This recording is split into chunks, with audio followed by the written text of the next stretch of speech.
What's going on, tribe? It's your boy, Juma Salim from the Roar Judah podcast and radio show. Welcome to the Roar. Alrighty, tribe, I'm back with another video. This one's entitled, That's Not Real. Before we jump into the video, I need you to do me one small favor. I need you to like the channel. I need you to subscribe, and I need you to share it with at least one person. That's right. That's all I'm asking for. It takes 1 second to share it with one person, and I greatly appreciate you.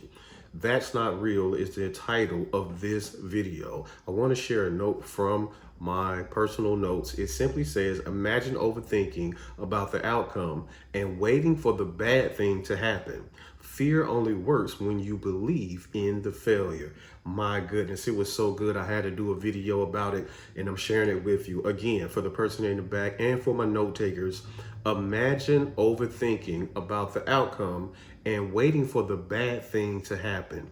Fear only works when you believe in the failure. Too often, I believe that we tend to think about the bad outcome or the not so favorable outcome before we even start to begin to believe about what could go right. I want you to take a moment and think about this. Why is it when we assume things, we always assume the negative outcome? We never assume a positive or a favorable outcome.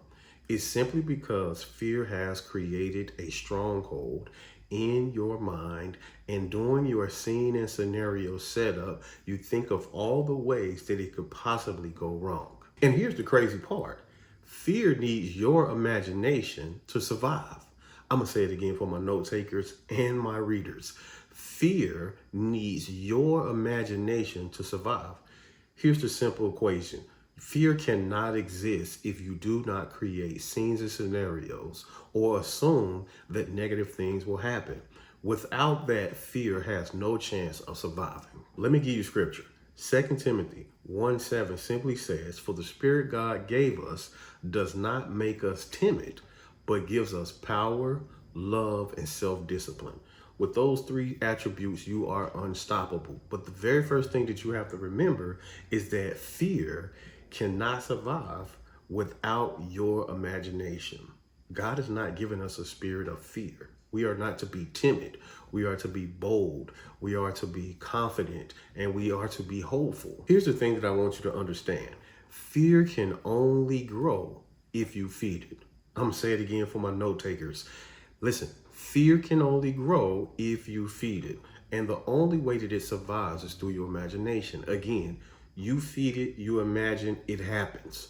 Here's what I need you to do. I need you to imagine a plant. A plant cannot grow if you do not feed it sunlight, if you do not give it water, if you do not speak to it in positive ways, it will not grow.